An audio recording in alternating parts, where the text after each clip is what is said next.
Originalmente teníamos agendado pues temas relacionados con impuestos internacionales. Sin embargo,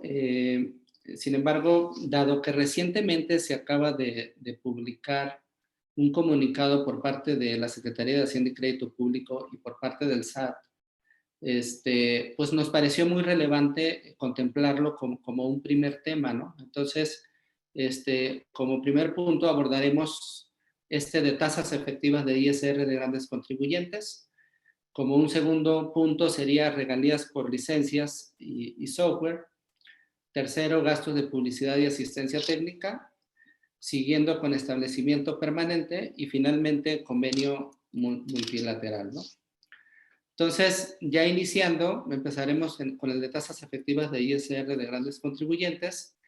Como algunos sabemos, este pasado domingo 13 de junio se publicó un comunicado de prensa por parte de la Secretaría de Hacienda y Crédito Público en el que se dan a conocer los primeros parámetros de referencia con respecto a tasas efectivas de impuesto sobre la renta para la medición de riesgos impositivos correspondientes a 40 actividades económicas para los ejercicios de 2016, 2017, 2018 y 2019, específicamente para grandes contribuyentes, ¿no?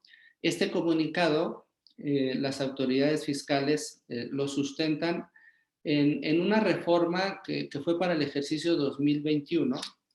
El artículo reformado es el artículo 33 del Código Fiscal de la Federación, donde en la fracción primera, inciso I, se adiciona que las autoridades fiscales, como parte de sus facultades, podrán dar a conocer periódicamente a los contribuyentes de la ley del impuesto sobre la renta parámetros de referencia con respecto a utilidades, conceptos deducibles o tasas efectivas de impuesto que presenten otras entidades jurídicas, ¿no? Y que se deban de tomar como referencia.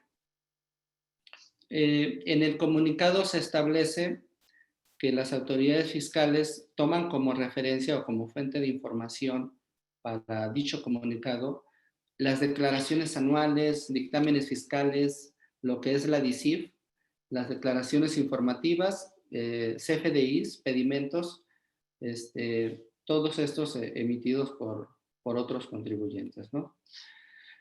Las 40 actividades están agrupadas en 5 sectores económicos. Son la minería, la industria manufacturera, comercio al por mayor, comercio al por menor y servicios financieros y de seguros. También se establece en el comunicado que forman parte de estas actividades o de estos sectores el sector automotriz y el sector farmacéutico, ¿no? En el comunicado básicamente lo que se dice es, se invita a los contribuyentes a consultar la tasa efectiva de impuestos sobre la renta que corresponde a cada actividad económica que viene en el propio comunicado y compararla con la tasa efectiva que está declarada en su última declaración del ejercicio fiscal y así medir los riesgos impositivos, ¿no? Y establecen que con eso se invita a corregir la situación fiscal, ¿no? En caso de que estar fuera de rangos. Para ello se establece una definición de riesgo impositivo donde se menciona que es la contingencia de incumplimiento de las disposiciones fiscales que al final repercute en el correcto pago de contribuciones, específicamente de impuestos sobre la renta. La tasa efectiva de impuesto también la definen como se calcula con la información manifestada en la última declaración anual de impuestos sobre la renta y esta se calcula dividiendo el impuesto sobre la renta causado en esa declaración entre los ingresos acumulables. Ya hablando en específico de algunos supuestos de tasas efectivas que fueron publicadas en el comunicado, por ejemplo, la fabricación de preparaciones farmacéuticas, se establece primero para el año 2016 que esa tasa efectiva de impuesto es de un 5.76%. Y lo que se señala es que si la tasa que calculamos con base en la última declaración es mayor al 5.76%, hay un menor riesgo impositivo, así lo menciona. Y en caso de que la tasa calculada con base en la declaración anual sea menor al 5.76% para 2016, habría un mayor riesgo impositivo, ¿no? Para 2017 la tasa efectiva de impuestos es del 5.17%, y ahí, así se va. En 2018 es un 4.77%, y para 2019 es un 4.40%. Si se fijan en este caso de fabricación de preparaciones farmacéuticas, va disminuyendo la tasa, ¿no? Inicia 2016 con 5.76 y así va bajando hasta el 4.40% en 2019. En lo que se refiere al comercio al por mayor de productos farmacéuticos, ahí la tasa efectiva de impuestos es del 3.22% para 2016. Para 2017 es un 2.94%, para 2018 es un 2.72% y para 2019 es un 3.41%. En el comunicado se menciona que las autoridades están preparando un análisis de otras actividades económicas y de otros sectores con la finalidad de eventualmente también publicarlos y que los contribuyentes, digamos, los tomen como una referencia, ¿no? Para medir el riesgo impositivo. Cabe recalcar, como ya lo mencioné, que este comunicado de prensa solamente se refiere a grandes contribuyentes, ¿no? Pues básicamente esto es lo que menciona el comunicado. Me gustaría, a ver si Julia Castillo nos puede apoyar con un comentario, y a mí me gustaría que el comentario estuviera enfocado un poco a si este comunicado de prensa lo debemos de tomar como obligatorio, o sea, si sí debemos revisarlo y comparar con la tasa efectiva de estos ejercicios. Y el otro punto, Julia, si me apoyas con un comentario en cuanto a qué tanto, qué tanto es válido que nos estén diciendo que nos regresemos a 2016, 2017, 2018 y 2019 para hacer esta comparación. O sea, ¿qué tanto piensas tú que en la parte legal, jurídica, esto es válido?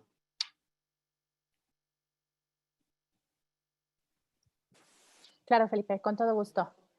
Bueno, lo primero que vale la pena destacar es, una vez que nos ha expuesto el comunicado, Felipe, si lo vemos de cara a su aplicación para los contribuyentes, lo primero que vale la pena precisar es esto qué es.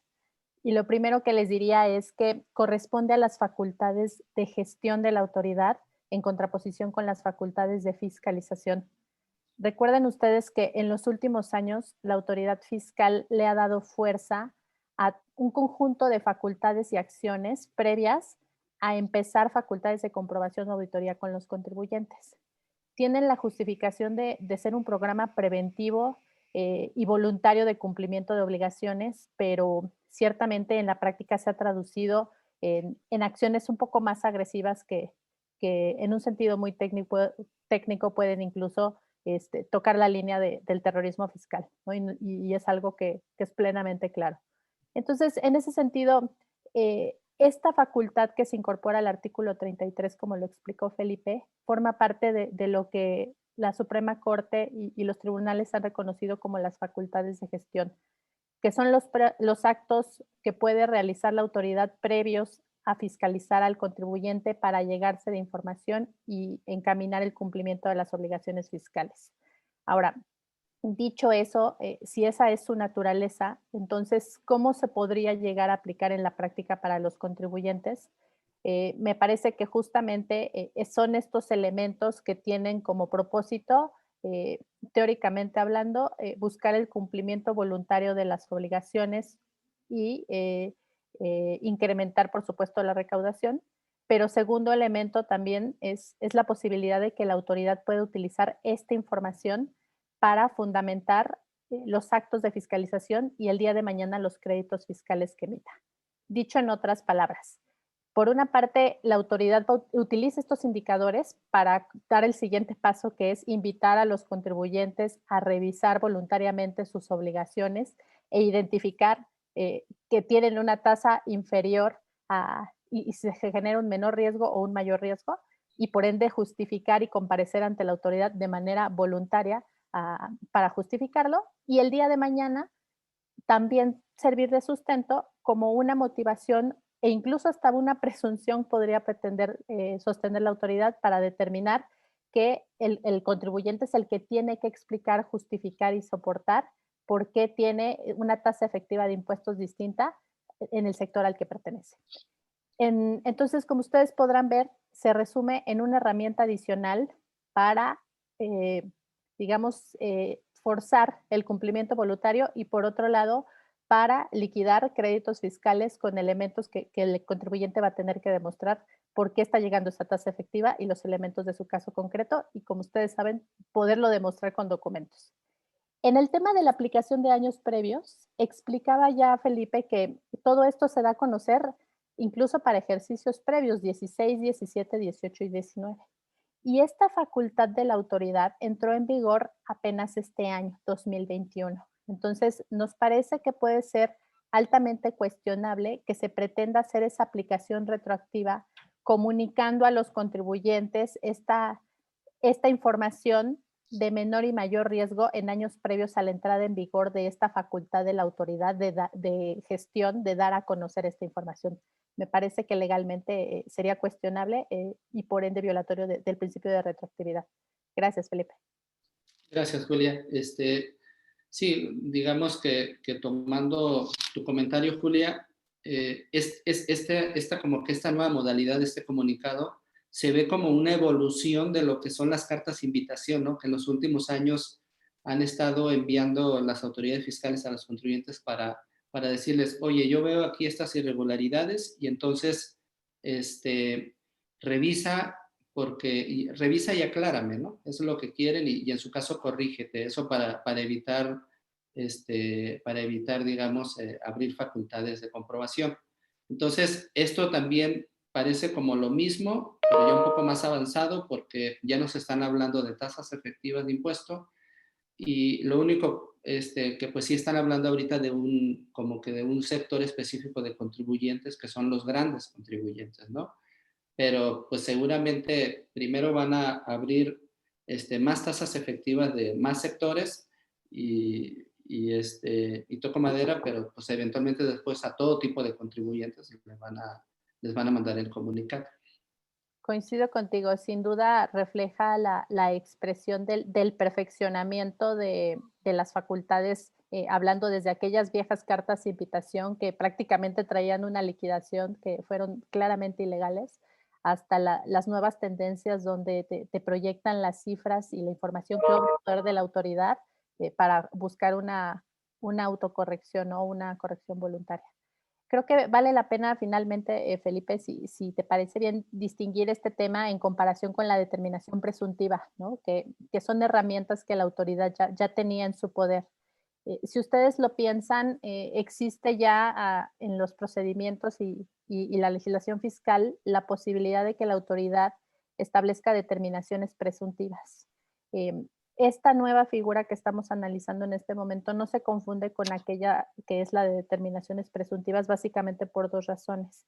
Porque la determinación presuntiva es ya ejerciendo facultades de comprobación, ya determinando un crédito fiscal. Ese es el primer elemento. Y en cambio, esta facultad es a priori, es decir, mucho antes de que siquiera se inicie una facultad de comprobación, yo, autoridad, te doy a conocer a ti, contribuyente, que este es el criterio que yo estoy siguiendo y esto es lo que yo tengo identificado como la tasa efectiva que por sector impera. Y eso en automático abre que tú, contribuyente, midas tus riesgos e identifiques tu información, porque acto continuo te voy a invitar a que me demuestres qué estás haciendo. Esa es una principal diferencia. Y la segunda es, los supuestos de determinación presuntiva requieren el cumplimiento de varios requisitos o presupuestos que no es tan sencillo su aplicación. En cambio, aquí se abre una herramienta para que la autoridad diga, esta es la información que yo tengo, tu contribuyente, demuéstrame por qué no estás en este supuesto, por qué tienes una excepción en el caso concreto. Si Sí, esta idea la vinculan con razón de negocios y materialidad, pues entonces otra vez las pruebas de los casos concretos son muy, muy importantes. sí, de acuerdo, Julia. Sí, hay una diferencia importante con presunción, ¿no? De presunción, porque ahí sí necesitas estar en unos supuestos muy específicos y muy radicales, ¿no? Por ejemplo, oponerse a alguna revisión, no tener contabilidad, etcétera. Esos son casos diferentes donde la autoridad fiscal, a través de una tasa también o de un porcentaje, puede estimar una utilidad fiscal y un impuesto, ¿verdad? Pero sí, como lo dices, son supuestos muy diferentes. Rodrigo, ¿te gustaría comentar algo? Gracias, Felipe. No, yo creo que esa distinción que haces, Julia, es sumamente importante porque yo creo que algo que podemos pensar en algún momento al momento de leer este comunicado de prensa y las posibles intenciones y ya también como lo preguntaba Felipe, qué posibles efectos de retroactividad pueden tener, pues es qué tanta relación tiene con esa determinación presuntiva los artículos 55 en adelante del Código Fiscal que pues ya tienen algo de tiempo, los supuestos en los cuales se puede aplicar uno y cuál puede ser la intención con esto, ¿no? Entonces yo creo que eso que apuntas justamente es muy atinado, es muy importante, hay que tenerlo en mente para pues también simplemente tener muy claro el cómo prepararnos y el en qué momentos debemos estar listos para cualquier cuestionamiento por parte del SAT en este sentido, ¿no? Si les parece bien, creo que también por ahí César tenía un comentario. Sí, gracias. ¿Qué tal? Buenos días a todos. Qué gusto que nos acompañen el día de hoy en este webinar. Y digo, muy brevemente, coincido con todos los comentarios que han compartido y nada más aprovechando para hacer un anuncio, digo, las preguntas si las pueden proporcionar a través de el recuadro de preguntas y respuestas del Q&A. Pero aquí en el chat ya nos pusieron algunas cuestiones que creo que vale la pena comentar. Nos preguntan qué pasa cuando la compañía tiene pérdidas fiscales y si hay algún procedimiento claro para hacer la aclaración.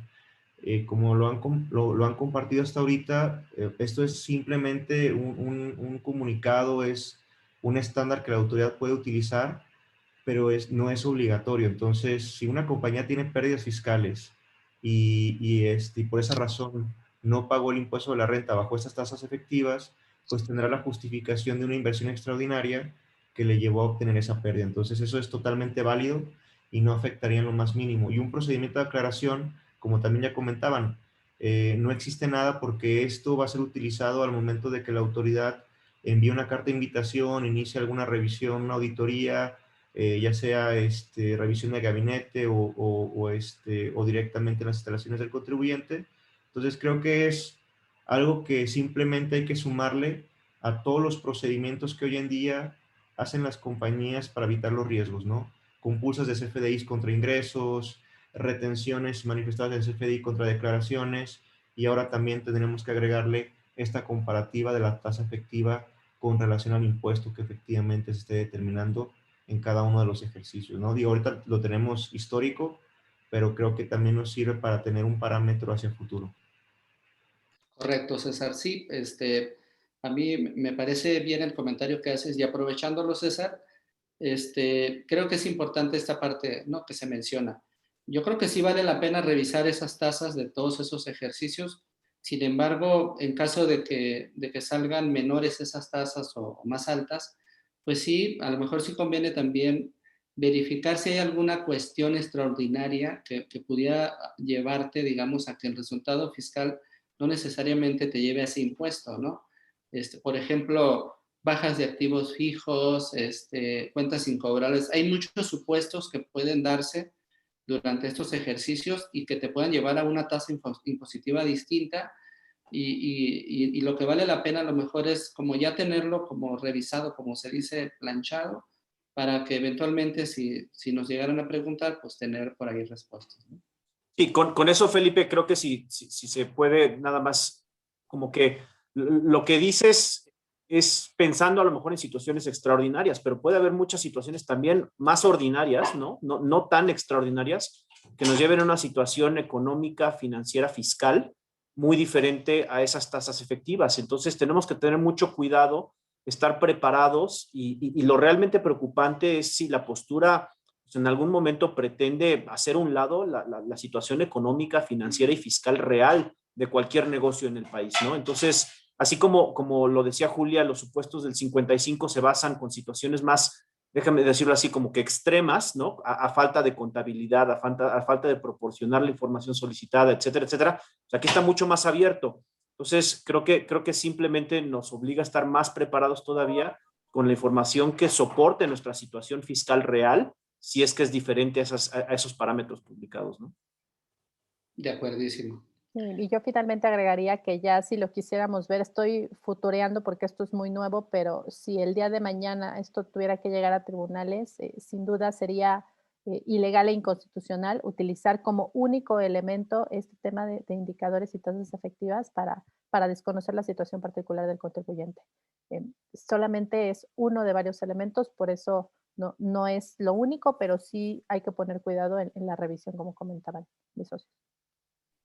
De acuerdo, pues, pues si no hay más comentarios, si les parece bien, podemos pasar al siguiente tema, que es el de regalías y licencias de software, para lo cual le pedimos a Rodrigo Covarrubias que nos apoye en este tema. Sí, muchas gracias, Felipe.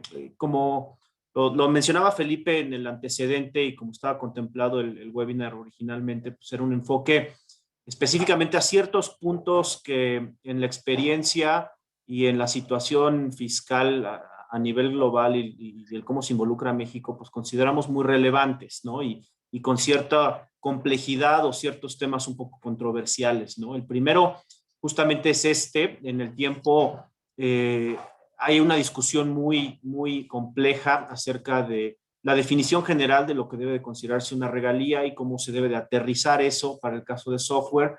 Recordemos que pues, es muy clara la definición del Código Fiscal en términos generales sobre el otorgamiento del uso, goce o el permitir explotar una patente, una propiedad intelectual en general.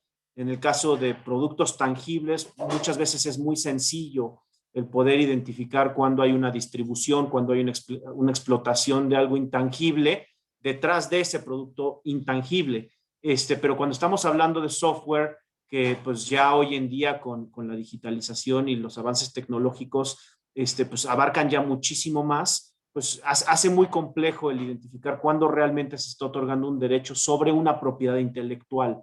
Entonces, como lo decíamos, la definición del Código Fiscal nos habla de derechos de autor sobre obras científicas, dentro de esa definición general en el primer párrafo. El siguiente párrafo ya nos menciona que específicamente dentro de esas obras científicas se consideran las aplicaciones y programas computacionales, pues para efectos prácticos el software, ¿no? Aquí es muy importante recalcar que no quita el hecho de que la definición de origen nos habla del otorgamiento del uso o goce temporal de derechos de autor sobre una obra científica. Entonces, tiene que haber por debajo de, y en sustancia, un derecho de autor, el cual se está cediendo o se está permitiendo el uso o goce del mismo, ¿no? Y conforme a la Ley Federal de Derecho de Autor, a la cual sí nos debemos remitir para efectos de poder analizar e interpretar de manera apropiada esto, pues nos lleva a que tiene que haber una cesión de alguna manera de los derechos morales o de los derechos patrimoniales, ¿no? Recordemos que los derechos morales son aquellos que permiten al autor ser reconocido como tal. O sea, yo, Rodrigo Covarrubias, desarrollé esto, creé esto y por lo tanto soy quien se reconoce como el autor de. Esos muy difícilmente se pueden ceder o se pueden enajenar, sino que en la mayoría de los casos estamos hablando más de los derechos patrimoniales, que son los que permiten al dueño o al poseedor de esos derechos el explotar la obra en este caso la obra científica, ¿no? Los comentarios de la OCDE, que pues recordemos que pues, son muy importantes en la interpretación de estos temas, porque pues, normalmente estamos aplicando tratados y hablamos de un tema de un tema internacional, entonces sirven como guía y además pues, son una fuente válida de interpretación de los tratados que México tiene. Sí hablan sobre una distinción de cuándo realmente se está otorgando un derecho de lo que es la propiedad intelectual y cuándo puede ser algo más asimilado a una a una venta de un producto o a una distribución de un producto diferente al propio derecho de autor. Y a grandes rasgos llegan a la conclusión de que, aun y cuando pues hablan de si el software empaquetado o si alguna licencia u otro tipo, pues lo que debe de considerarse como una regla general, lo que debe de considerarse como una regalía debe de ser cuando la cesión involucra a un producto, bien o derecho que está protegido por las leyes en materia de derecho de autor. Entonces, otra vez, regresamos al tema de cuándo, conforme a la Ley Federal de Derecho de Autor en el caso de México, pues debe o puede haber un derecho moral o un derecho patrimonial y por lo tanto considerarse una regalía. Sin embargo, México sí ha hecho una observación a los comentarios de la OCDE en la cual es un poquito contraria a todo esto y no necesariamente nos lleva nada más a los casos en los que hay un derecho patrimonial como tal y puede verse como un poco más amplia, ¿no? A grandes rasgos a lo que llega es que primero diferencia y dice, puede haber una explotación comercial en lo que se está otorgando dentro de la licencia o puede haber una licencia para un uso interno, ¿no? Entonces, en la primera, cuando la licencia es para una explotación comercial, esta se considera de manera general como una regalía, a menos de que la licencia que se esté otorgando sea exclusivamente para la distribución de copias estandarizadas que no contemple el derecho de adaptación o reproducción del producto, del software. Y en el caso de una licencia para uso interno, pues se considera regalía cuando ese software no esté total y absolutamente estandarizado, ¿no? Para estos efectos, como podemos ver en la siguiente lámina, Felipe, por favor, la miscelánea, que es una regla que ya tiene varios años, aunque sufrió una modificación hace unos 2, 3 años, sí contiene una definición de cuándo se entiende estandarizado o estándar un software, ¿no? Y básicamente nos dice que es aquella conocida como commercial off the shelf, el que se conoce ahí como el software de cajita, ¿no? Cuyo uso o goce temporal o explotación se otorga de manera homogénea y masiva en el mercado a cualquier persona. Aquí, por supuesto que tenemos un tema de qué se considera que un software es desarrollado y otorgado de manera homogénea y masiva en el mercado a cualquier persona, y ahorita vamos a ver dentro de los supuestos, porque más adelante nos dice la regla cuándo se considera estándar o estandarizada o especial o específica. Y nos dice aquella adaptada de cualquier modo para el adquirente o el usuario. Cuando es originalmente estándar y posteriormente se adapta, sí cambia. Entonces, a partir del momento en el cual es adaptada de cualquier manera, es el momento en el que ya no se considera estándar o estandarizada. Cuando tenemos una aplicación estándar y se adiciona con otra aplicación estándar, no se considera adaptada. Y cuando es una aplicación diseñada, desarrollada o fabricada para un usuario o grupo de usuarios, pues tampoco se considera estándar, ¿no? Entonces, tenemos aquí la situación de, pues puede haber software muy especializado que pues en realidad únicamente le sirve a cierto grupo de personas o cierto grupo de personas puede tener interés en adquirirlo. Y cómo se contrapone eso con si es de verdad algo homogéneo y masivo, ¿no? Aquí pues creemos que en términos generales y por supuesto hay que verlo caso por caso, pero aun y cuando esté muy dirigida la aplicación a quienes estén en cierta industria o quienes realicen ciertas actividades, pues siempre y cuando se haga una misma aplicación y esta misma sea adquirida en los mismos términos y bajo las mismas condiciones, sin ser adaptada para uno de ellos de manera diferente, que sea igual, pues entonces debería estar cumpliendo con estos requisitos, ¿no? Como mencionaba, esta regla se modificó en el 2018 y antes teníamos dentro de la definición que, pues básicamente en el identificar cuándo se trata de una aplicación estándar o estandarizada, pues mencionaban la modificación al código fuente. Si la licencia otorgaba el permiso para acceder al código fuente, para modificarlo de cualquier manera, entonces ya no se consideraba como una aplicación estándar. Y también hablaban de una aplicación parametrizable, que pues ya se otorgaba de cierta forma abierta para que el adquirente pudiera hacerle cualquier cambio o pudiera contratar a alguien más para que le hiciera algún cambio para ajustarlo más a sus necesidades específicas. Estas dos situaciones se eliminan y pues nos dejan más abierta la definición y posiblemente aplicando a más casos, ¿no? La parte del código fuente, Felipe, si pasamos, gracias, pues en realidad es lógico, porque hoy en día, como están los modelos de negocios, ya no podemos nada más pensar en si hay un código fuente que está siendo permitido o que se está permitiendo el acceso al mismo, porque pues hoy en día ya con la operación de los servicios en la nube, de las licencias a través de la nube, y todo con ese enfoque, pues el código fuente ya incluso suele ser abierto, ya no suele ser tan protegido, ya no les preocupa más, están enfocados mucho más a la experiencia del usuario en el otorgamiento de las licencias y cómo los diferencia de uno a otro, y el servicio que al final del día otorgan a través de un software as a service o de un platform as a service, que son estas nuevas modalidades en la nube más comunes. Entonces el código fuente deja de ser tan relevante. Entonces, de cierta forma hace sentido que ya no estemos tan vinculados a que algo deje de ser estándar solo por el acceso al código fuente.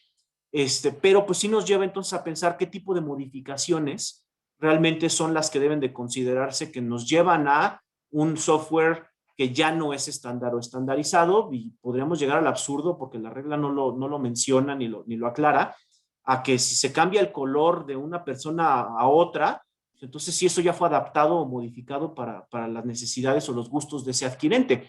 Entonces, sí tenemos que tener mucho cuidado, hay que hacer un análisis muy detallado de lo que se otorga, de los derechos y de los bienes que están vinculados con cualquier servicio en software o plataforma, en software, en servicio, perdón, para poder aterrizarlo, ya que pues, las disposiciones hoy en día ya se han quedado un poco atrás de lo que son los modelos actuales, ¿no?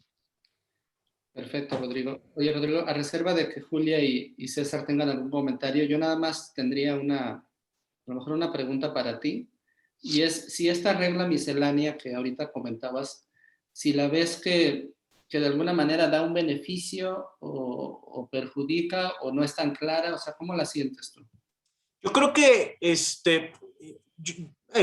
viéndolo como beneficio o perjuicio, o sea, bueno o malo, puede ser un poco diferente, difícil, perdón, o hasta un poco radical. Yo creo que lo que pretende es dar un poco más de claridad, establecer la definición, pero ciertamente no es lo suficientemente clara. Yo creo que hay una dificultad lógica, natural en el mundo, con la velocidad que se mueve la tecnología, de intentar ser muy claros y abarcar de manera muy específica o detallada lo que pueden ser los supuestos, ¿no? Porque pues estos cambian de día a día. Entonces, yo entiendo la dificultad, pero pues sí, desafortunadamente se queda corta. Es una regla que, como lo mencionamos aquí, su última modificación fue en el 2018. Entonces, pues a lo mejor ya se volvió a quedar muy atrás, de lo que es la tecnología y los modelos de negocio de hoy en día, y nos lleva a tener que interpretar o aplicar de alguna manera, por ejemplo, como lo decíamos, cuando hay una modificación, ¿qué tipo de modificación tiene que haber? ¿Tiene que ser una modificación sustancial o cualquier modificación de forma irrelevante, ¿no? Como lo mencionábamos en el software as a service, en las plataformas as a service, muchas veces ni siquiera hay licencias por detrás, ¿no? Simplemente se permite, se da un nombre de usuario, una contraseña, y se permite a los beneficios de la plataforma o del software vía un servicio, como bien lo dice su nombre, que pues nosotros no tenemos acceso a nada, pero pues también podemos personalizar de cierta forma nuestros tableros, ¿no? Entonces de repente podemos ponerle, no, quiero que esta grafiquita o este tablero o esta data me salga del lado izquierdo o me salga del lado derecho, o que sea oscura o que sea clara, ¿no? Bueno, pues a lo mejor eso no necesariamente es una regalía, no se está otorgando nada sobre la propiedad intelectual que creó la plataforma o el servicio, pues la regla tampoco es clara, ¿no? Entonces, ahí es donde tenemos que analizar caso por caso y ver cómo también se va desarrollando este tema a nivel internacional.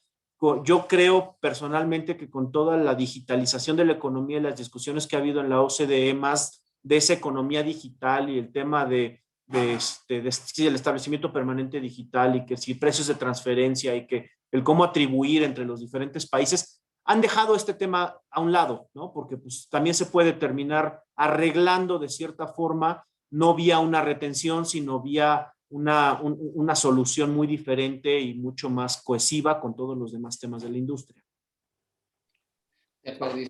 Pues si no hay algún otro comentario de este tema, podríamos pasar al siguiente, que es gastos de publicidad y asistencia técnica, para lo cual nos va a ayudar César Gámez. Gracias, Felipe. Y digo, coincido con lo que comenta Rodrigo. Creo que la regla todavía se queda algo anacrónica con la situación actual. Los nuevos negocios que sinceramente es muy complicado el poderlos grabar en México, toda vez de que no tenemos legislación al respecto, y es la discusión con la OCDE, ¿no?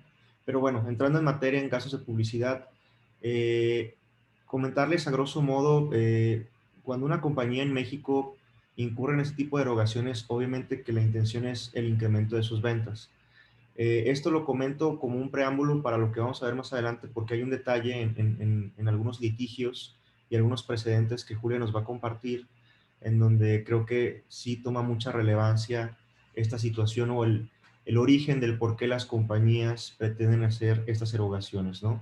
Y en términos generales, recordar título quinto prevé en el artículo 167 como fuente de riqueza que cuando se le pague a un extranjero conceptos como servicios de publicidad, entonces será obligación de la entidad mexicana efectuar una retención del 35%, que es la tasa máxima que podemos tener en retención a residentes en el extranjero que no sean refipres. Si fueran refipres tendríamos la del 40%, ¿no?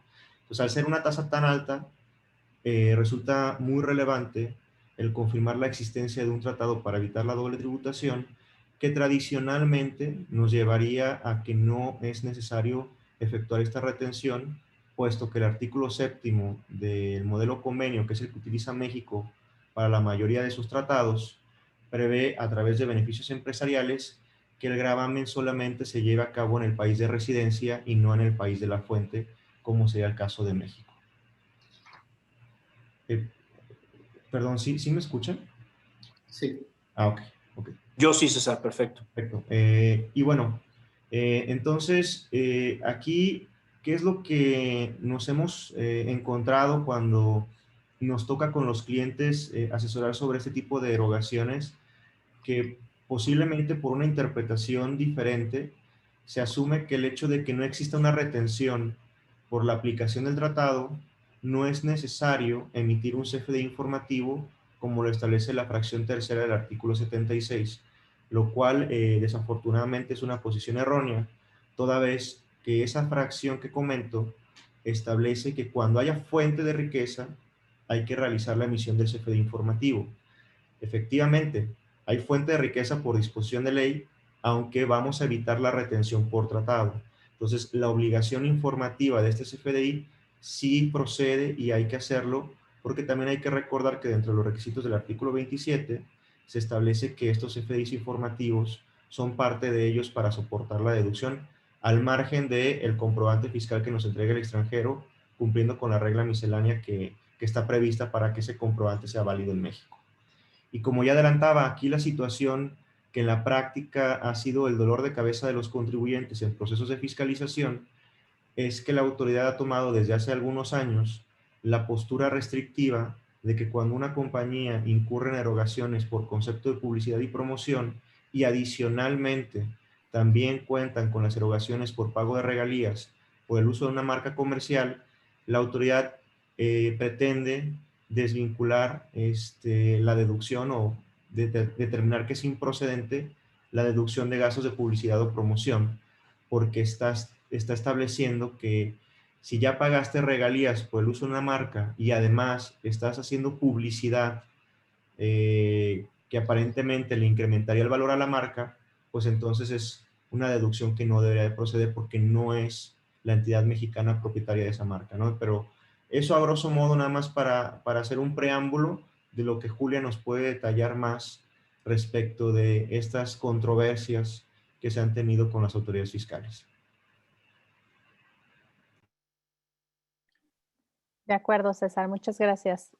Pues yo quiero comentarles ahora, darles un panorama de cómo está la discusión en los tribunales alrededor del tema de publicidad y asistencia técnica y la aplicación de los tratados, que es uno de los temas que más ha llegado a los tribunales. La realidad es que las operaciones con residentes en el extranjero sin establecimiento permanente y la aplicación de tratados en los tribunales todavía es una discusión que no ha llegado de manera importante, solo se han abordado algunos temas casuísticamente, pero en el tema de publicidad y asistencia técnica me gustaría darles este panorama para que puedan saber cómo ha estado la situación y hacia dónde se ve que vamos.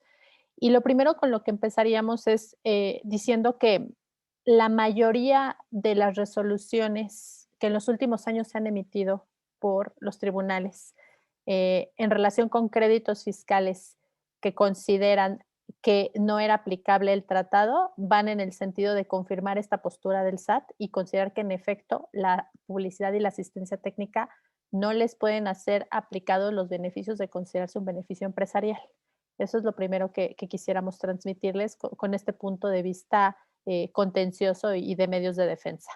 Para explicar este punto, yo diría, con base en lo que César explicó y para poner el contexto de la discusión, ustedes saben que los contribuyentes que hacen un pago a un residente en el extranjero sin establecimiento permanente, pues en muchos casos van a llevar retención porque tiene fuente de residencia en México, ¿no?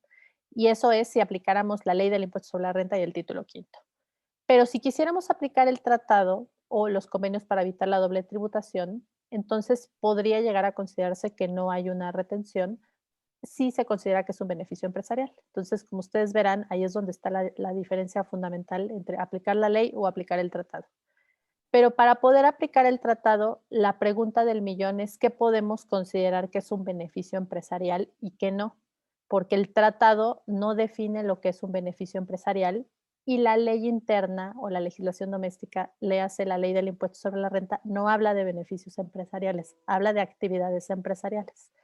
Entonces, existiendo esta discrepancia entre el convenio y la ley, la gran pregunta es, ¿qué es un beneficio empresarial en términos del convenio?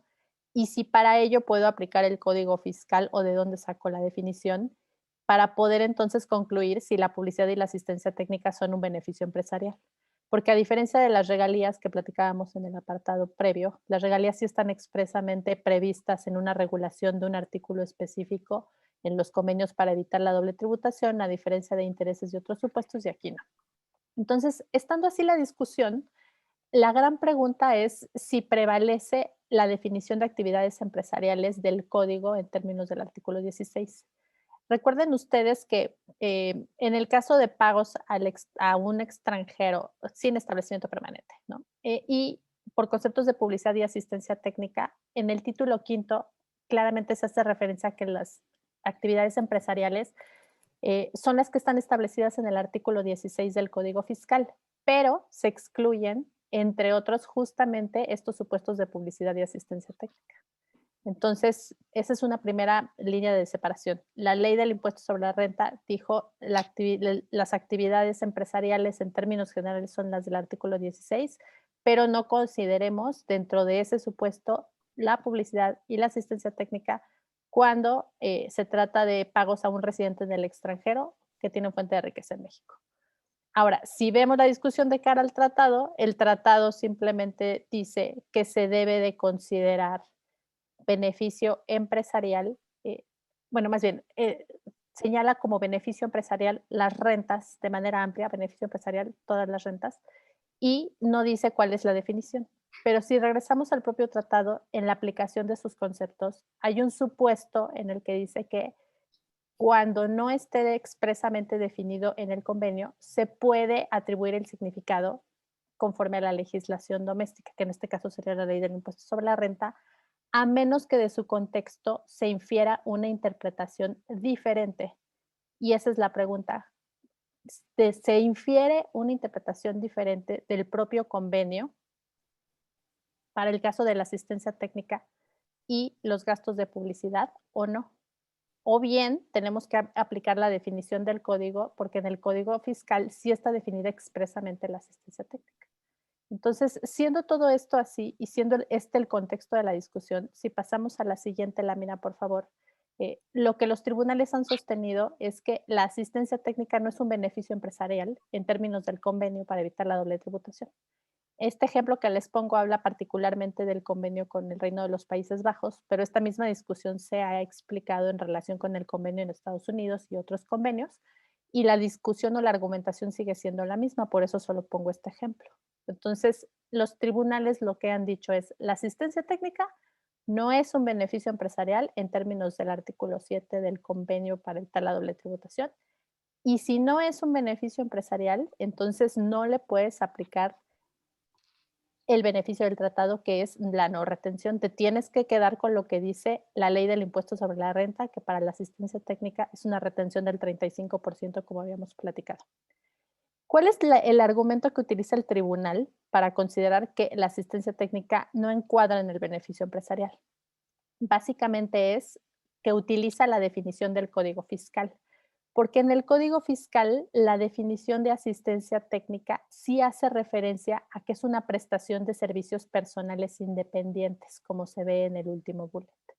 Entonces, cuando se hace esa referencia, y si consideramos que las actividades empresariales en términos del propio Código Fiscal son actividades comerciales, lo primero que salta a la vista en términos del Código Fiscal es que una actividad empresarial es comercial y un servicio personal independiente no lo es. Eso es lo primero que llama la atención. Es una afirmación que no es absolutamente cierta, pero así se ha entendido en los tribunales.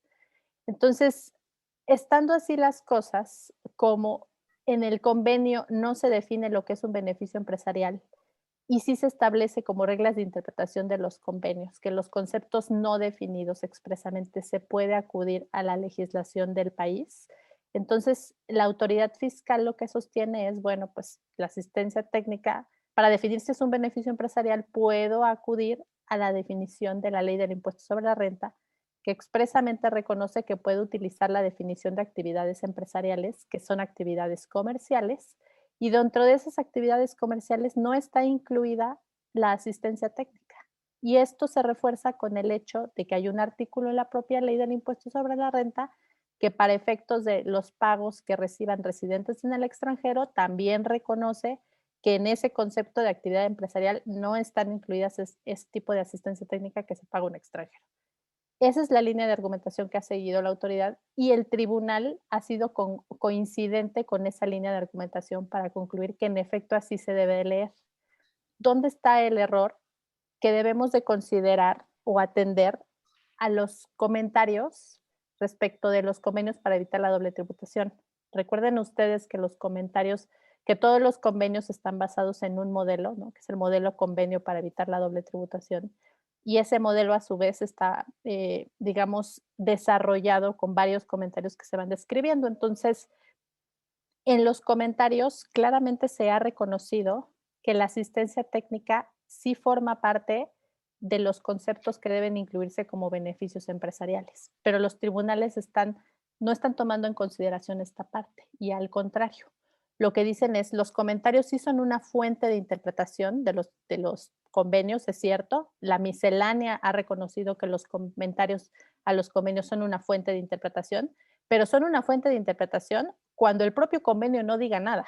Y según el tribunal, el convenio sí dice expresamente que se tiene que acudir a la legislación de México, que es el impuesto sobre la renta y el Código Fiscal, donde reconocen que las actividades empresariales no incluyen la asistencia técnica por ser un servicio personal independiente. Esa es la línea de argumentación que han seguido y así es como se ha resuelto. Entonces, con todo esto, lo que yo les quiero transmitir es que ese es el criterio que ha prevalecido en los últimos años en los tribunales.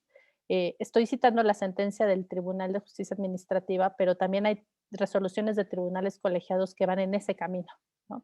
Inclusive, originalmente, si ustedes lo ven históricamente, originalmente el criterio de interpretación de los tribunales sí había sido a favor de aceptar o reconocer que la asistencia técnica sí era un beneficio empresarial y por tanto aplicaba el tratado y no llevaba retención. Pero sobre el tiempo fueron los tribunales colegiados los que empezaron a establecer el criterio opuesto y por ende el tribunal fiscal concluyó eso. Entonces, así es como ha estado la discusión. Cabe señalar que esta discusión va, digamos, desfasada hablando de cronología o ejercicios vigentes, porque todo esto se ha discutido principalmente con la legislación anterior o la ley del impuesto sobre la renta vigente hasta 2013, ¿no? Es natural porque ustedes saben que las auditorías tardan 5 años en practicarse, en lo que se emite un crédito fiscal y en lo que se lleva un tribunal, pues las discusiones van desfasadas en los tribunales, pero así están los criterios que hasta el momento han prevalecido. Y lo que quiero transmitirles también es que la discusión no es estática, ¿no? Nos parece que este criterio de interpretación que ha prevalecido no es correcto, debe atenderse a los tratados y a los convenios, como veíamos en la lámina anterior. El propio convenio establece como reglas de interpretación del documento que se debe de acudir solamente a la legislación interna en los casos en los que no se desprenda el concepto del contexto del propio tratado. Y el poderlo desprender del contexto del propio tratado es precisamente la interpretación. Y los comentarios son una fuente privilegiada de interpretación porque revela la intención de las partes. Entonces, consideramos que esta discusión sigue siendo dinámica por los comentarios, por las distintas reservas que se van haciendo en los países y las modificaciones a los tratados. Esta discusión va a continuar, pero nos parecía importante compartir los criterios que están prevaleciendo en los tribunales. Pasamos a la siguiente lámina. Cabe mencionar que este mismo tema está en términos muy semejantes para el caso de los gastos de publicidad. Los criterios más recientes se ha concluido exactamente lo mismo. Ahora, cambiando un poquito el enfoque, pero siguiendo hablando de los medios de defensa alrededor de los gastos de publicidad, quiero compartirles también que además de esta discusión de la aplicación del tratado, no debemos confiarnos o perder de vista que en una auditoría, recuerden que tiene un enfoque integral, porque lo mismo nos van a cuestionar la aplicación del tratado que la materialidad, que la estricta indispensabilidad, que el CFDI.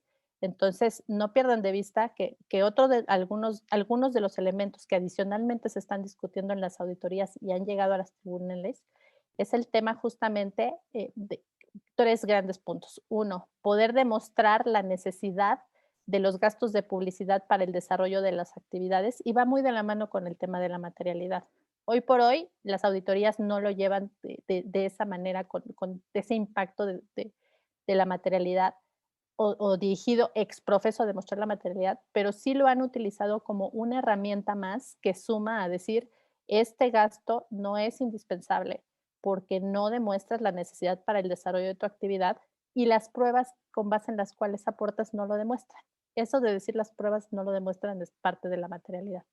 Por esa razón es muy importante que trabajemos en esa necesidad de poder demostrar en qué medida inciden los gastos de publicidad para la consecución de los objetos y la generación de los ingresos. Sobre todo que la autoridad se ha metido mucho al tema de decir que cuando un residente en México paga a un residente en el extranjero regalías y además gastos por publicidad, como bien lo compartía César, en ese supuesto, la autoridad toma el criterio de que los gastos por publicidad y propaganda no son deducibles, porque dice, esos gastos de publicidad son en beneficio de la marca y no del licenciatario que solamente distribuye o aprovecha los productos con base en esa marca. Esa afirmación me parece que no es exacta porque ciertamente puede tener una parte de valor, el valor de la marca, pero también es indispensable para la promoción en la venta y por ende en la obtención de los ingresos del licenciatario. Sin embargo, hay precedentes en tribunales que han considerado que no se, en efecto, no podemos deducir los gastos por propaganda y publicidad cuando tenemos una licencia para la explotación de una marca. Me parece que estos criterios de los tribunales no se deben de tomar como una regla única y decir, ya los tribunales dijeron que nunca se puede, depende de cada caso lo que se haya demostrado y mucha parte son las pruebas, ¿no? Cómo se haya argumentado y la necesidad de demostrar verdaderamente los ingresos que genera para la venta, para la consecución de los ingresos y la indispensabilidad del gasto. Sin embargo, ahí están los precedentes y por eso también nos pareció importante compartírselos. Y hay finalmente temas adicionales de discusión en los tribunales alrededor de gastos de propaganda y publicidad, como el tema del aprovechamiento que se hace de ese servicio en México o en el caso de que sea exportación de servicios, el aprovechamiento que se hace en el extranjero. Como usualmente los gastos de propaganda y publicidad están estipulados en los contratos con otro tipo de gastos como regalías u otras asesorías o con la propia asistencia técnica, es súper importante poder diferenciarlos, no solo para la aplicación de los tratados, sino para la aplicación de la propia deducción Entonces, ese es un tema que también se debe de cuidar y es importante tener en la mente. En el tema de gastos de publicidad y asistencia técnica, creo que es lo más relevante alrededor de los medios de defensa. Muchas gracias. Gracias, Julia. Rodrigo, veo tu cara como que quieres comentar algo de este tema. No, yo coincido con todo lo que comenta Julia, por supuesto. Yo creo que simplemente reiterar un poco el cuidado que tenemos que tener alrededor de los pagos que hacemos con estas objeciones o cuestionamientos por parte de la autoridad acerca de la aplicación del tratado, por un lado, y lo que puede ser la materialidad o que si realmente sea estrictamente indispensable del lado del gasto, ¿no? Respecto de la aplicación del tratado, todo lo que comentaba Julia y finalmente en lo que concluye, yo coincido totalmente. Yo creo que de fondo hay como que una diferencia muy importante entre el camino que toman los tratados y los comentarios de la OCDE y el que han estado tomando en tiempos recientes las autoridades fiscales mexicanas, porque si vemos el contexto, el espíritu del tratado, es decir, un beneficio empresarial es porque no hay una propiedad intelectual, o sea, es un negocio más activo, ¿no? Que una asistencia técnica, pues ahí es donde se diferencia de una regalía y por eso la discusión está dentro del artículo 12, que es el de las regalías y empieza diciéndonos cuando pues simplemente es el otorgamiento del uso o goce temporal de un bien intangible, de una propiedad intelectual, versus si lo vamos como que viendo en un espectro o dentro de ese abanico, versus a lo mejor un know-how que puede tener un poco de experiencia o de participación de alguna manera, que no es un intangible puramente, pero se mantiene más cargado hacia el lado de regalía. Luego asistencia técnica, que como que está ahí en medio, pero ya requiere por la propia definición un acompañamiento con el receptor de la asistencia técnica en la aplicación de los conocimientos. Entonces, eso justamente por ello es que nos dicen, es más un servicio, no es nada más el otorgar algo que desarrollé o el uso de algo que desarrollé y ya quedarme pasivo, ¿no? Y ya simplemente esperar a cobrar lo que vengan hacia el futuro, sino que te tienes que mantener involucrado, participar, realizar actividades, involucrar al personal hacia adelante, y eso es lo que le da más la naturaleza de un servicio. El hecho de que tengamos una discusión, pues yo la veo como que muy empírica, ¿no? Históricamente hablando, desde el punto de vista legal mexicano, sobre si el servicio es más de código civil y qué es de código comercio y actividad, ¿no? De esa naturaleza, pues yo creo que no está en armonía con el espíritu del tratado, porque eso es irse un poco más a un tema formal que el tema de fondo, que el tema de fondo es, pues estar realizando una actividad, un negocio activo, que si no crea un establecimiento permanente por regla general, no debería de gravar en el país de la fuente, porque pues no es pasivo, ¿no? Entonces, la publicidad y la asistencia técnica, pues ciertamente pues deben de verse más como negocios, actividades activas, más allá de una definición que pues, creo que se queda muy corta y demasiado anticuada de lo que es una actividad empresarial versus lo que debe de considerarse como un beneficio empresarial conforme al tratado, ¿no? Y yo creo que por ahí, al menos es mi razonamiento en ambos casos, y en la parte de la publicidad, del lado de la deducción, yo creo que pues también tenemos que estar muy claros de que no necesariamente van de la mano la publicidad con la propiedad intelectual, sino que puede haber muchas otras razones por las cuales la publicidad nos genera un beneficio, es necesaria para nuestro negocio, sin que tengamos que ser los dueños, ¿no? de algún intangible al final de la línea o al final del día. Entonces, pues tenemos que estar también muy conscientes de que tenemos que estar preparados, porque sí lo ha venido cuestionando la autoridad, pero pues también puede haber muchas situaciones en las cuales se justifica de una manera muy válida y se debe de poder defender.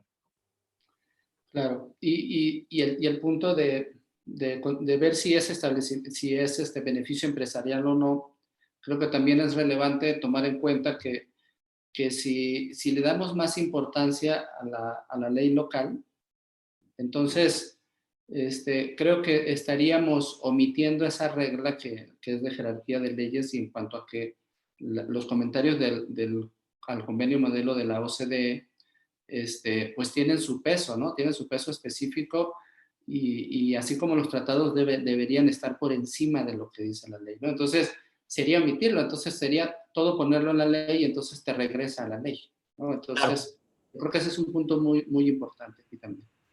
Perdón, Felipe, y digo, aprovechando nada más eso que acaban de comentar, creo que también es claro que cuando México se sienta en la mesa de negociación con cualquier país para celebrar un tratado, debe tener presente los comentarios en materia de asistencia técnica, ¿no? Entonces, es absurdo que ya al momento de la aplicación del tratado, cuando tú partiste de un modelo convenio que lo que pretende es que la asistencia técnica quede como beneficio empresarial, quieras discutir que no procede, ¿no? Pues creo que también los tribunales que han resuelto en contra en materia de la aplicación de beneficios empresariales posiblemente no tienen todo el contexto de la negociación de los tratados. Y eso también lo quisiera aunar al hecho de que cuando México en la mesa de negociación ha querido establecer un artículo particular de asistencia técnica, lo ha hecho. Tenemos casos como con Jamaica y otros países de Latinoamérica, en donde hay un artículo específico para que la tasa disminuida de tratado sea menor que la de la ley, pero obviamente ya no te conlleva el tema de beneficio empresarial en donde ya no hay retención. Entonces sí te quedas con una parte del gravamen en México, pero de manera reducida. Entonces creo que hay bastantes elementos para soportar la postura de beneficio empresarial cuando no existe en el tratado un artículo específico, ¿no? Sí, creo que lo que dice César es sumamente importante y atinado.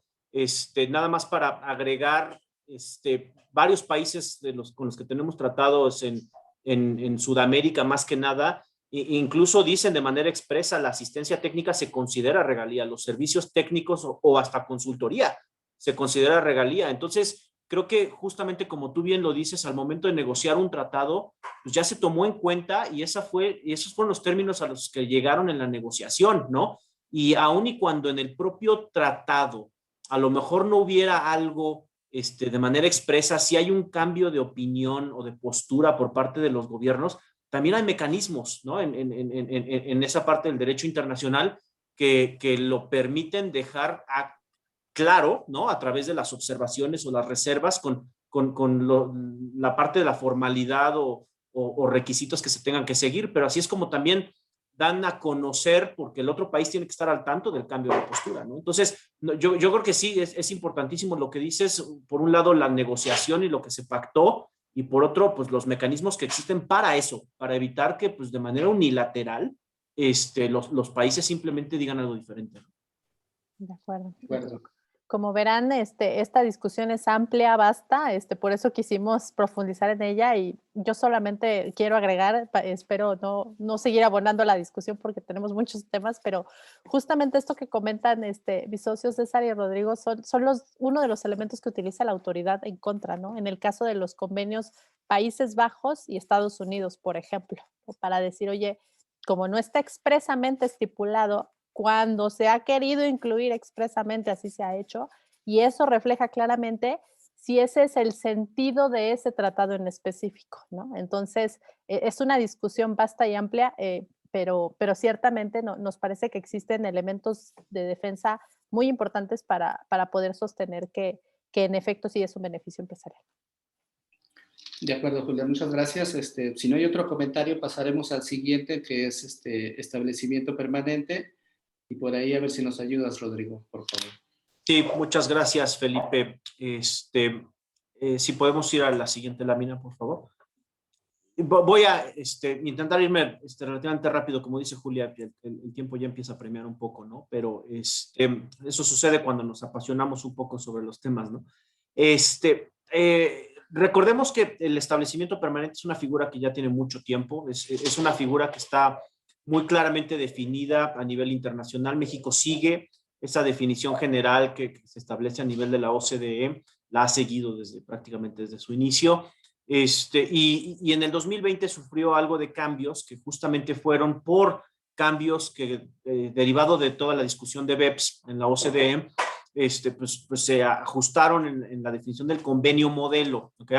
Recordemos que el convenio modelo es el machote, si lo queremos llamar así, o el formato general que se toma como guía para iniciar las negociaciones de un tratado. ¿Okay? Eso no significa que tenga la misma validez que un tratado y tampoco significa que tal cual es como tiene que ser. Los comentarios de la OCDE, a su vez, son lo que el organismo describe y explica acerca del por qué el convenio modelo se incluyó con las cláusulas como se incluyeron. Entonces, sí, efectivamente sirven como los comentarios y el propio convenio modelo sirven como una fuente de interpretación para los tratados con México, como lo hemos estado discutiendo en los diferentes temas. Tampoco necesariamente tiene que ser forzosamente así si es que en el tratado se pactó algo diferente o con ciertas diferencias a lo que viene en el convenio modelo. Entonces, a todo esto, a lo que quiero llegar es que ya se modificó el convenio modelo, ya se modificó la definición de la ley del impuesto sobre la renta, pero los tratados todavía no. ¿Okay? ¿En qué consisten estos cambios? Básicamente, como resultado de la acción para evitar de manera artificiosa la creación del EP, se establecen estas nuevas definiciones, estos nuevos supuestos para la creación del EP y se restringe un poco el cuando un agente dependiente puede no crear un establecimiento permanente o se amplía para considerar que también el agente dependiente puede crear el establecimiento permanente cuando no nada más tenga poderes para firmar contratos, sino que también ejerza de manera habitual un rol principal o participe en las negociaciones de manera habitual que lleven a la conclusión de un contrato. El agente independiente dejará de ser independiente en los casos en los que nada más actúe a favor de o por cuenta de un residente en el extranjero que es parte relacionada o exclusivamente a favor de partes relacionadas, y las excepciones de creación del establecimiento permanente no resultan aplicables cuando de manera cohesiva hay más, y eso busca evitar justamente la fragmentación de las operaciones vía varios contratos o varias entidades, para que cada una de ellas en lo individual puedan aplicar las excepciones, pero de manera cohesiva nos lleven a una operación de negocios vinculada, ¿no? Entonces, estos cambios ya se reflejaron en la ley del impuesto sobre la renta, también en el convenio modelo, y se reflejan ya también a través del convenio multilateral que también se firmó como resultado de BEPS, pero que todavía no surte efectos. Entonces, para efectos prácticos en la definición y análisis del establecimiento permanente, pues recordemos que se puede aplicar los tratados. Ya sabemos, los tratados pues regularmente están por encima de las disposiciones locales y deben de aplicar de esta forma. Entonces, para efectos prácticos, pues, puede llevarnos a que aún no hay un cambio en el caso del análisis de establecimiento permanente con países con los que tenemos tratado, ¿no? Entonces, de la mano con eso, pues nada más comentarles que como parte también del nuevo régimen de esquemas reportables, hay una fracción que nos diga que se debe de reportar cualquier esquema cuando hay un beneficio fiscal y que se evite la creación de un establecimiento permanente.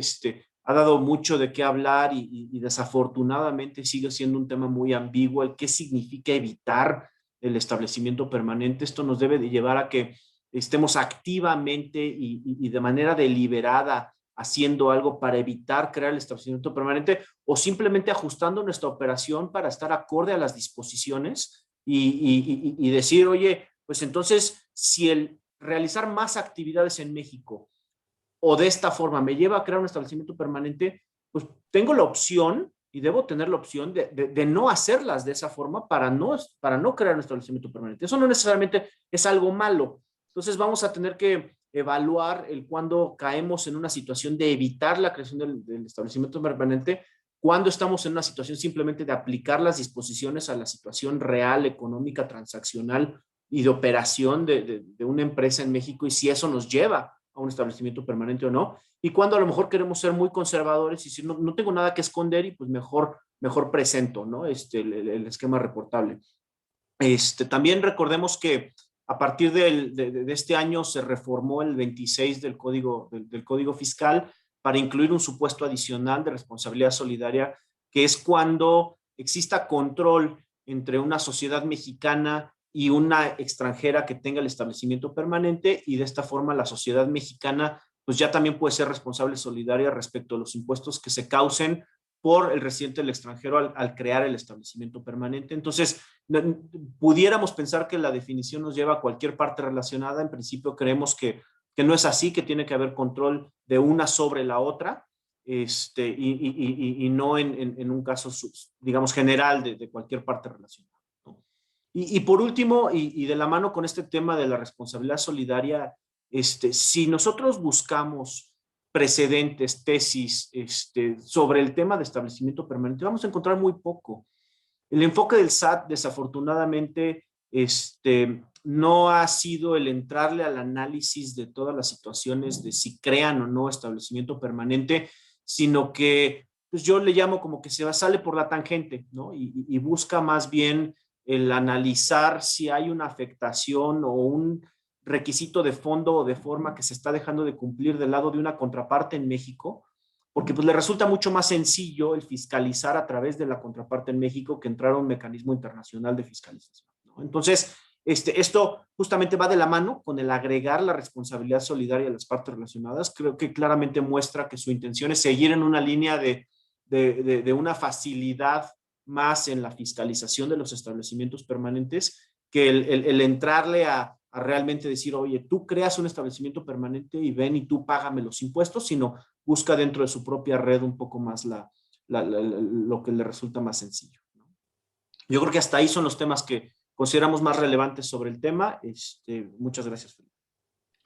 Gracias, Rodrigo. Si les parece bien, continuamos con el siguiente tema, que es convenio multilateral, y nos apoyará César Gámez. Gracias, Felipe. Bueno, aquí básicamente comentarles, este documento es relativamente novedoso, y digo relativamente porque ya tiene algunos años desde que comenzó su proceso de implementación. Sin embargo, en México todavía no lo vemos en aplicación práctica porque ni siquiera ha sido aprobado en el proceso doméstico o jurídico mexicano, ¿no? Todavía está detenido en el Senado desde el año 2018 y por consiguiente pues realmente no tiene su aplicación, pero sí vale la pena comentarlo puesto que es una tendencia internacional, como pueden observar en la diapositiva, parte del proyecto BEPS, la acción número 15, que inclusive este proyecto ya lo hemos comentado en otros webinars y que fue parte fundamental de las últimas reformas en México, las más sustanciales 2014, 2020, 2021.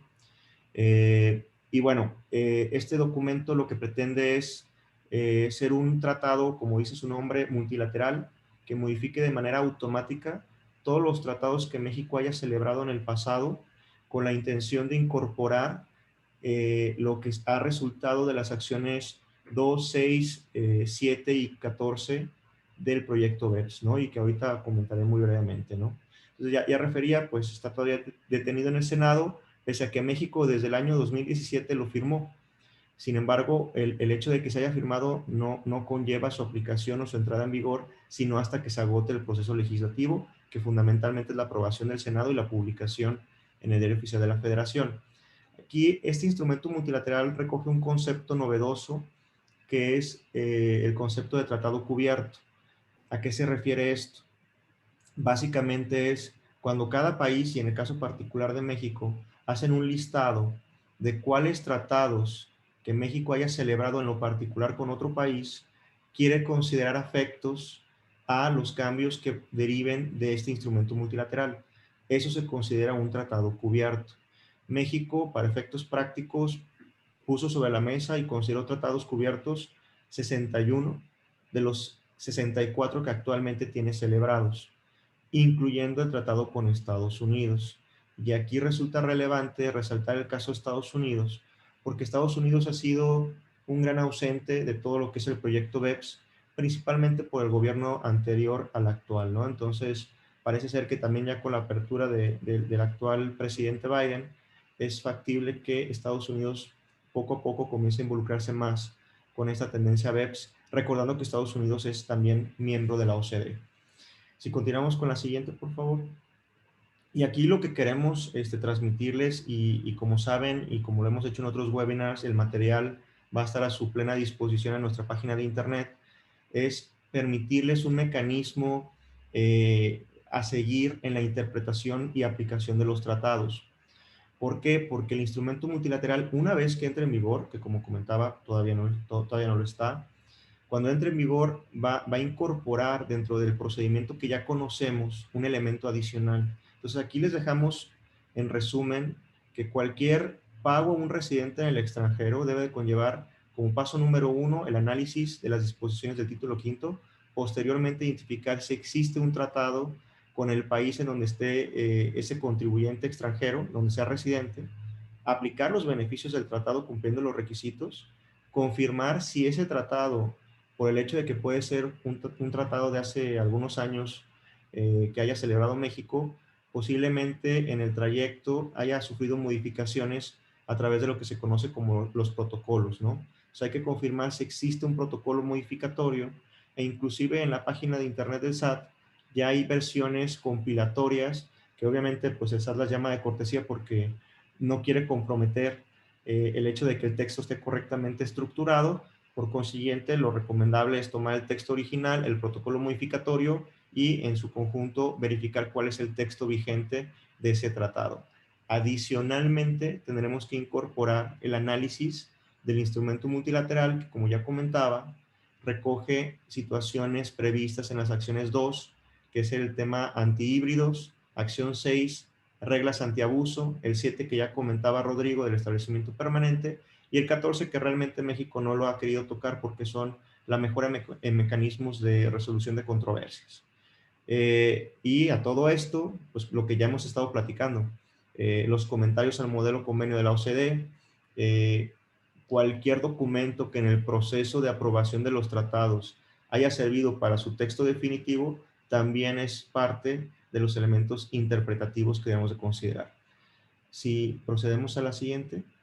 Y aquí, en materia de lo que decía de la acción número 6, se está considerando como parte de lo que el instrumento multilateral va a modificar en cada uno de los tratados cubiertos, es el preámbulo, que obviamente esos tratados, al ser previos a todo el proyecto BEPS, no tienen este preámbulo. Entonces, la intención es que se incorpore como parte del propio tratado al momento de su interpretación.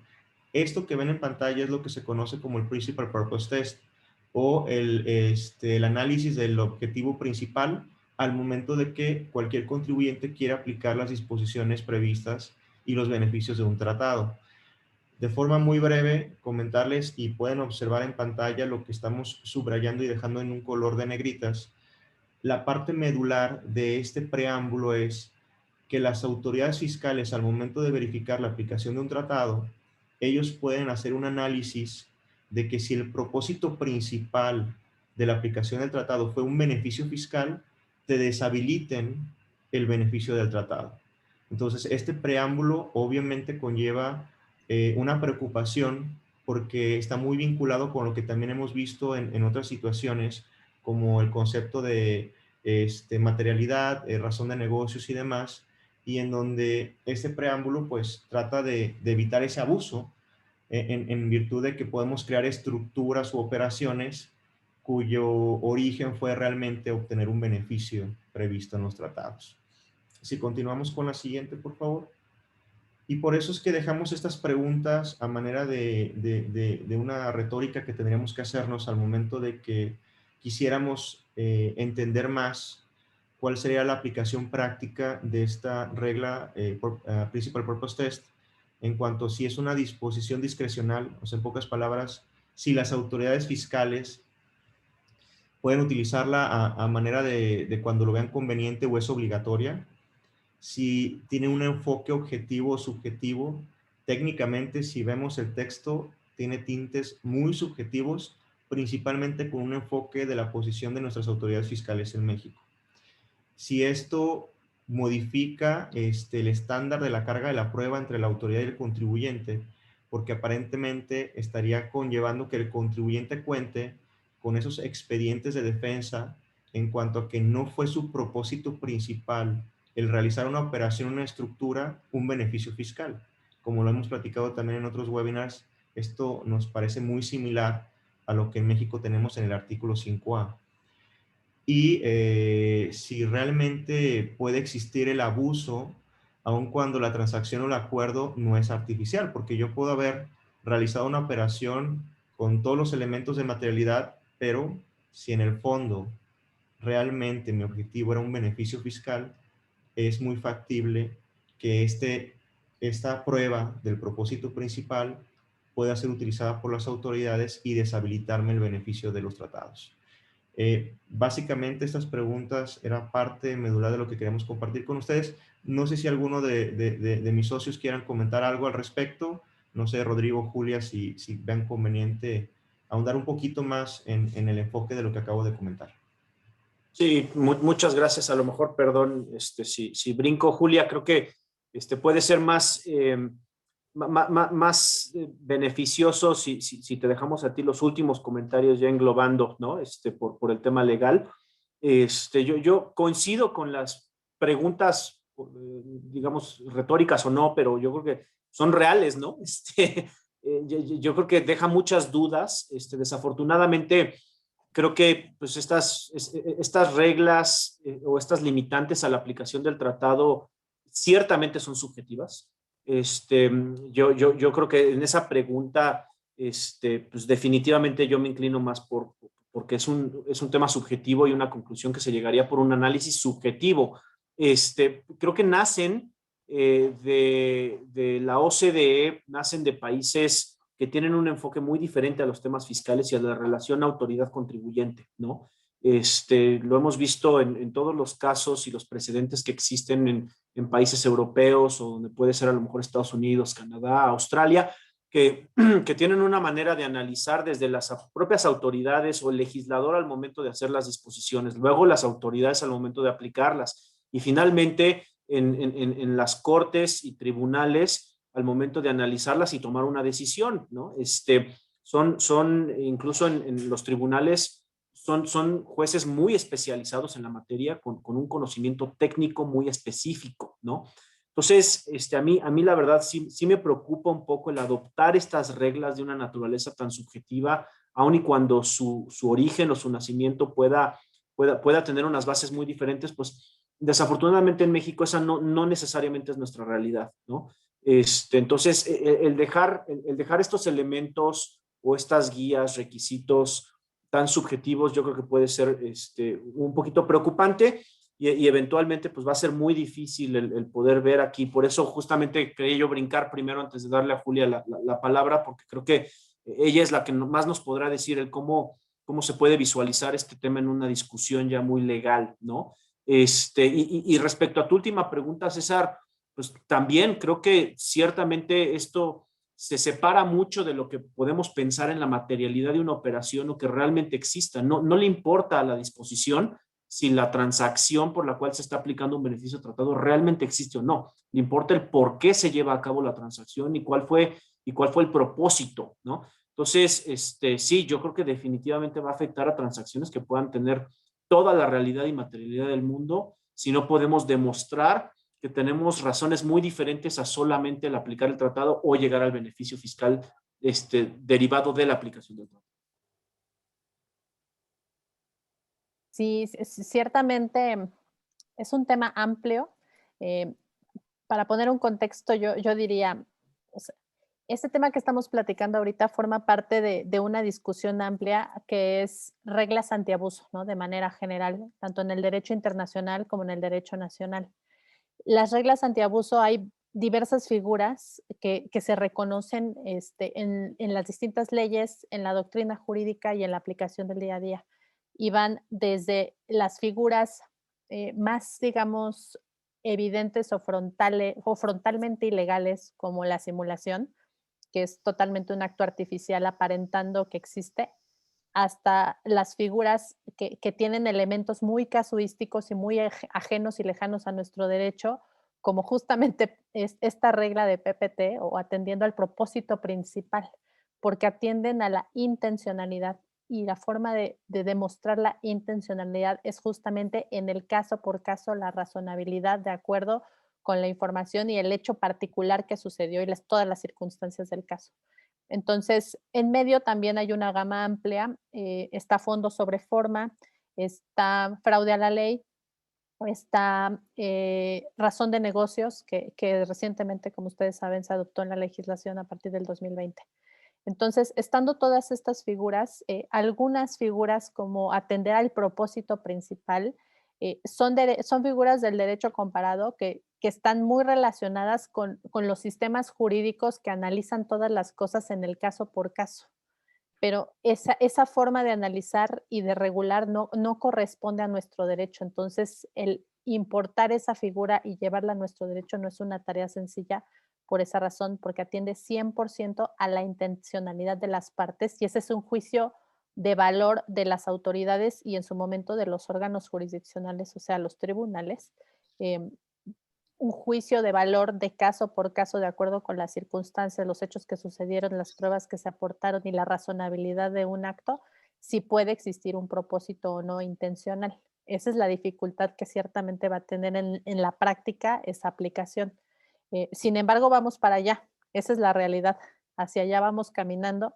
Es prácticamente inevitable porque México forma parte de este convenio multilateral y una vez que se apruebe, poco a poco se van a tener que ir haciendo esas modificaciones y tampoco es ajeno a nuestro derecho. La aplicación de la teoría de derechos humanos, por ejemplo, es una de las varias figuras que también llevan esa aplicación casuística y poco a poco nuestro derecho se está adaptando a esa realidad, pero en el camino es un camino de prueba y error y lamentablemente quien paga esa prueba y error pues son los contribuyentes, ¿no? Entonces tenemos con esta dificultad de aplicación de estas reglas antiabuso, lo que tenemos que hacer es estar preparados, eh, apostarle mucho a la parte de documental de prueba, porque nuestro derecho sigue siendo muy documental, no es un derecho codificado y por tanto documental, no es un derecho a base de testimoniales u otras pruebas, entonces tenemos que seguir pensando cada vez más en esto. No basta con decir, tengo esta razón de negocios, tengo este propósito, tenía esta finalidad, el punto es poder demostrarlo y en el caso por caso. Yo diría que a grandes rasgos ese puede ser el comentario. Y finalmente mencionar que como además está la regla del 5A, eso significaría que para una auditoría, como lo dije hace rato para el tema de publicidad, así como es integral la revisión del gasto de publicidad, porque lo mismo van a revisar la aplicación del tratado, la tasa de retención que el CFDI y que si es indispensable, lo mismo pasaría con una regla antiabuso. Lo mismo nos van a pedir justificar la razón de negocios porque forma parte de nuestro derecho hoy obligatorio, que si el día de mañana se aprueba en el convenio multilateral, poder acudir como una herramienta de demostrar el propósito principal que tuvo la compañía para poder aplicar el tratado o no. Es una aplicación integral. Muchas gracias. Y bueno, de hecho, aprovechando lo que acaba de comentar Julia, aquí les vamos a dejar en el material un resumen de cuáles son estas reglas antilusivas o antiabuso, tanto las que son de aplicación de tratados, las generales como el 5A y las específicas que en México ya tenemos varias de ellas desde hace muchos años. Aquí la cuestión de todas estas reglas antilusivas o antiabuso, y si adelantamos a la siguiente diapositiva, es preguntarnos cuál va a ser el proceder de la autoridad, porque tiene un abanico de opciones que pueden ejercerla de una regla específica, puede ser la general, si hay una operación con extranjero en donde se haya aplicado tratado, puede ser también una específica de tratado, puede ser el Principal Purpose Test. Realmente es algo que en la práctica todavía no hemos visto y obviamente no existe una disposición que establezca una jerarquía entre estas reglas. Entonces, será algo interesante a ver en los próximos años y solamente queremos dejarles a ustedes el comentario abierto de que el tema fiscal, como lo hemos estado platicando durante toda la charla, conlleva cada vez más un esfuerzo en el cumplimiento y el adelantarnos y tener esos documentos de soporte que nos permitan desvirtuar cualquier posición adversa por parte de las autoridades fiscales y también considerar todas estas reglas antiabuso o antiilusión. Te regreso la palabra, Felipe, y creo que ya estamos en la parte final. Gracias, César. Creo que ya hemos agotado en todos los temas. Por ahí hay algunas preguntas que si les parece bien vamos contestándolas. ¿Les parece bien, César y Julia? De acuerdo.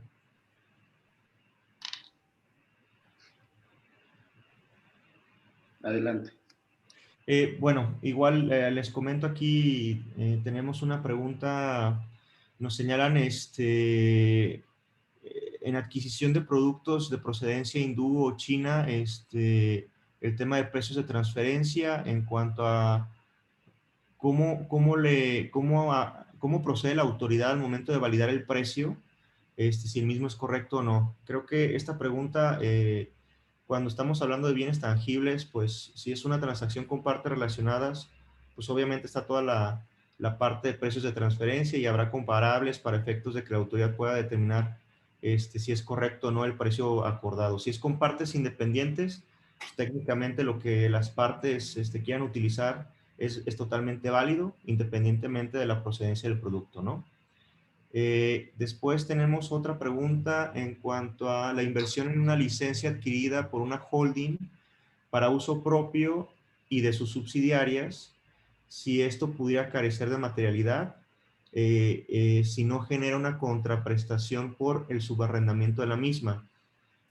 Salvo la mejor opinión de mis socios, creo que es totalmente válido que se pueda hacer una implementación propia. El uso por parte de la subsidiaria puede ser algo cuestionable para la holding.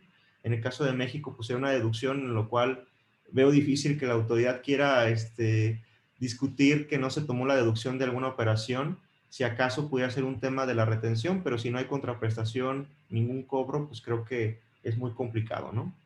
Sí, creo aquí, César, perdón, nada más para ahondar, yo creo que también hay que, como que evaluar la posición a la cual se llega, ¿no? Y qué puede ser lo más eficiente. En este caso, está pagando una licencia que pues también de cierta forma están utilizando sus subsidiarias, entonces pues evaluar si el cobrar una contraprestación pudiera ser lo más lógico desde el punto de vista de negocios o la posición fiscal a la que se llega. Si no se está cobrando nada, pues a lo mejor no se está generando una pérdida, ¿no? Hacia adelante que pues no se va a poder utilizar.